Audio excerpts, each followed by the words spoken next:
sharks. This one right here is massive. Oh, what's that? Keep on holding on to the bar. I want to come out. I want to come out, please. Oh, she's having a panic attack. Wow. Wow. Oh, my I would goodness. love to do that. Me too. Would you? Oh, my goodness, yeah. I'm not sure. Swam with sharks. It's so beautiful. Really? So much. Yeah, it's not really like that. They're just curious and they're so chill. You know, they can get in them cages as well, you know. Well, I did one with a great white shark in South Africa. And, and genuinely, that's me with Gordon Buchanan, the great wildlife. Are you swimming with them? No, that's a basking shark, but that was unbelievable. That was in Scotland. That was so beautiful. And they're so gorgeous creatures. Yeah, that was great. And that's basking sharks. You know basking sharks, right? Just like goes like, ooh. Any plankton around here? That's what they do. Yeah, they filter. So would you avoid the feet or does the sand send shiver down your spine? The Speakmans are here to tackle the summer fears. Lovely to have you with us, guys. It's great to be here. Let's go to Tina. Hi, Tina. Hi there. Good morning, Tina. Hi, Tina. What's your fear? Morning, Alison. Oh, morning, darling. What's your fear? What's going on? So basically, about 20-odd years ago, I got stuck in a lift with 6 people, which had only been 4, and 2.5 hours I was in this enclosed area. Oh, and since then, I've had a phobia from flying because as soon as the doors go down on the plane, I think, oh, I'm in that lift again. And it's just absolutely stopped me from travelling. I've always liked to travel and see the world. Yeah. But since then, and I try to say, Tina, no, come on, you've got to, you know, get on with it and carry on. But it's just a burden on me since so then. easy to happen as well, isn't it, when you hear those doors go? Is that claustrophobia, basically? It is, yeah. Well, Tina, I don't want this to be a burden anymore. And it's interesting that you know how this started. So, and listening to you say the story there, I think this is a clear-cut case of mistaken identity. And what I mean by that, you said that you're OK, just to clarify, you're OK flying before this lift incident? Yes, I was fine before that happened to me in that enclosed area, yes. OK. So for that to change, you've been in a situation that you thought that your life was in threat. And because of that, as you move on with your life, you want to avoid the thing that created that situation in the first place, which is an enclosed space. And therefore, you know, you might be able to avoid lifts in your life, but when you want to travel, you can't avoid going on a plane. You can't avoid a plane, of course. Right, OK. So let's put this into perspective. You said that you're in a lift and that was for 4 people and there were 6 of you in there, right? and it broke down, right? So presumably it broke down because there were too many in the lift. Yeah. Fair enough. Yeah. That's right. It said very clearly 4 passengers, 4 people, and there were 6. And you had 6 in there. Now, you said that you were in 2.5... Why were you stuck in there for 2.5 hours? Why didn't someone come to your aid sooner? Because, unfortunately, the caretaker had gone off for whatever, and he wasn't on site at the time. OK, right. So there should have been a caretaker in the actual hotel that we stayed in, but the caretaker was not... And years ago, you never had, like now, in this day and age, you have obviously a bell to ring if there's an emergency. OK, right. But there was no one to ask for help. Right, so here's the thing. You were stuck in there for 2.5 hours. Yes or no, were you safe in there? Yeah, I would. Right, that's fine. So you were in a safe place, and the reason why you were in there for 2.5 hours and you were frightened is because the caretaker wasn't there, right? So who caused this problem for you? Who caused it? The caretaker. Got it in one, right? Exactly. So the lift kept... Right, am I right? Did the lift keep you safe? No, the lift kept me safe, you're right. Right, so enclosed spaces keep you safe? Yeah, they do. Absolutely. There you go. You wouldn't want to go on an open-top aeroplane, so they do keep you safe. Yeah. And I've got to tell you, I'll just finish off with saying... No, that's a good point, what you've both said. No, I get that now. Now you've said that, I'm thinking about what you've said. I was safe in the lift. It was just because it was an enclosed area. Right, can I just ask you, the people in the lift, were they getting upset or screaming or anything? Not at all. They were absolutely calm, fine. It was only me that was hyperventilating, so to speak. OK. Well, you know, no, that lift kept you safe. The problem was the caretaker. If you had a fear of anything, it should have been him and not the enclosed space. So now she's got a phobia of caretakers. Yeah, that's fine. She can Is that the frying pan into the fire? That's okay. That's a good point. I think he's been sacked. Yeah. Tina, I hope that Thank you so helps. much. No, thank you. That does help. You're right. I was safe in there. It was my mindset. Also, remember, Tina, when you're on a plane, you're going somewhere you want to go. So you're heading to a destination you're desperate to get to, whether they see family or go on a holiday. I think it's so important to remember. And in the safest possible way. Yeah, brilliant. Come on, Tina, send us Amazing. some Go on, photos. Tina. Yep. Send us some photos of you in the plane. Thank you, Alison. Or just you shaking your fist I at a love that. caretaker. Yes.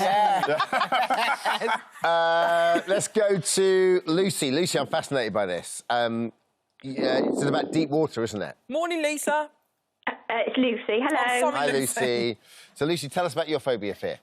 So I'm a really confident swimming. I go swimming to my local swimming pool. But as soon as I get in deep water, especially outdoor open water, deep water, I have this absolute overriding sense of vertigo. And the first time I went in the water, I was really confident. I'm going for an outdoor swim. I'm a great swimmer.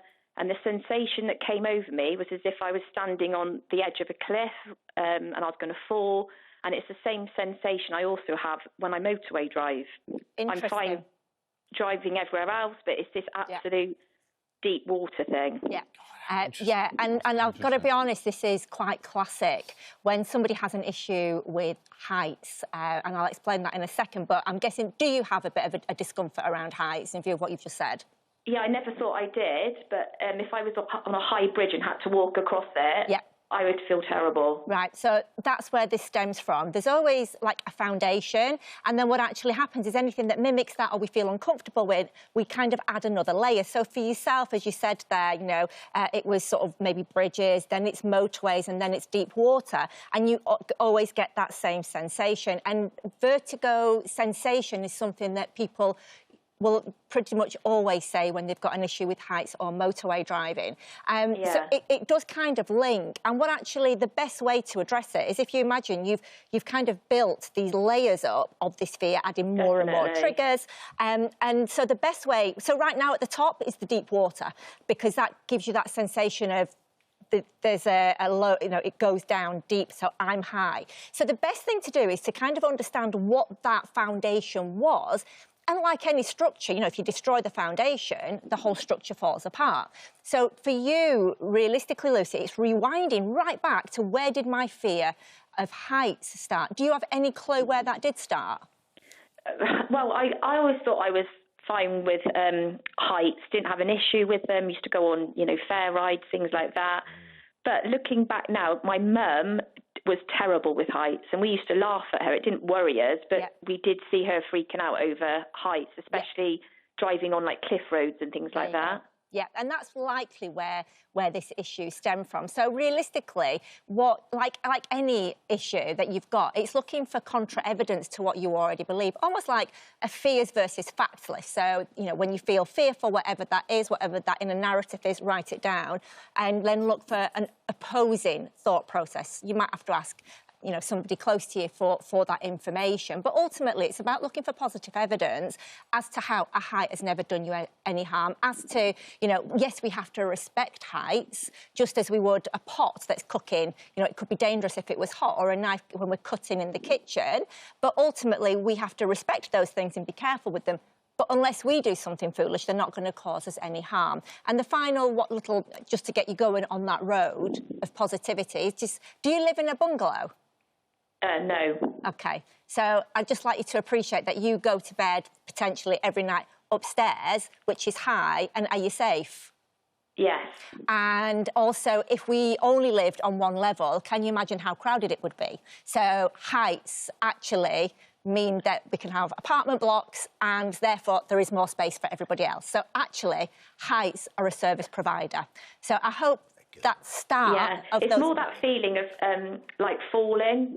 Yes, but I totally get that, and you're right. That's actually a symptom of your belief. And again, I think from what you said about your mum, even though you used to laugh at your mum being terrified of things like this, you know, you've still created a bit of the learning, and obviously because you don't understand why she had it in the first place, you've amplified it a bit, and it's only come to the fore now with deep water because that's something that you really want to do right now. But you've just got to, as Eva said, you've got to take it back, look at the fears versus facts, and look when this really started. Yeah.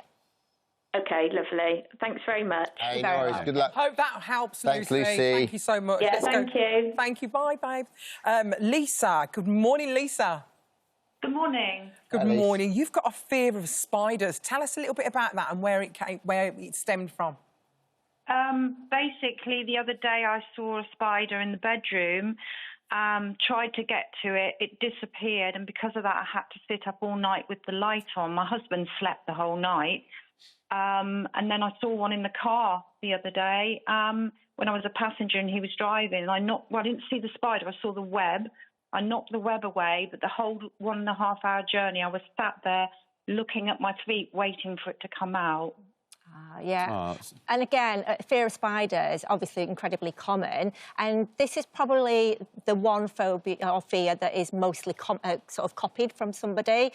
Most often, I mean, for some people it can be being chased by a sibling, something like that. But do you know where the origin of your fear comes from? Well, the only thing I can think of is my mother didn't like them, but she had other fears that I've not got. Yeah. She was, she was claustrophobic and I'm not claustrophobic, and she didn't like thunder and lightning, and I'm fine with that. Yeah, good, OK. And obviously everybody is different, and we will all, some children will not copy a parent's issue, others may copy one, all, or exaggerate it, so that's all quite normal. So with regards to yourself, Lisa, realistically, a fear is based on the FEAR, fear, false evidence that appeared real to you as a child. Wow.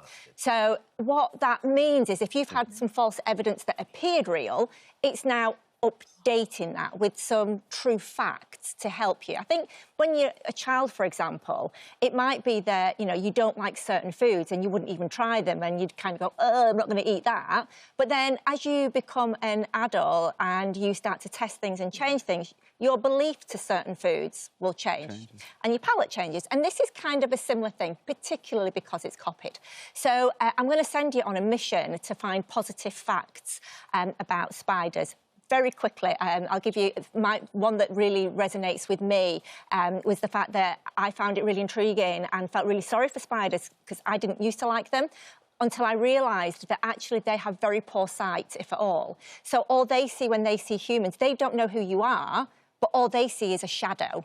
And so they are quite anxious little things because they see these huge shadows and all they want is actually just to get away and hide because they're very, very fearful. They're also incredibly fragile as well. So even, dropping a spider, we have a tarantula and we have to be so careful because dropping a spider, because they're so delicate, yes, that spider might run away if you throw one out the window, for example, but usually it will die from internal injuries. And also, I didn't know that. Oh, yeah, it's true.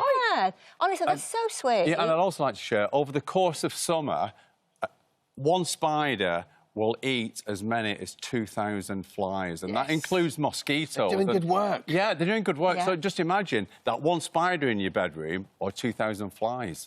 So that's your little mission. I hope that we've got you on started you off on the right track. Also realising this actually isn't spiders, it's having copied your mum, and even repeating that using an affirmation. Actually, this isn't mine. This doesn't belong to me. This is my mum's, and the spider's never done anything to me. Speakmans. Wow. Listen, thanks, Lisa. I hope that helps. Thank you, Lisa. You're so good, honestly. Oh, thanks. You just reinforce that lovely positive message.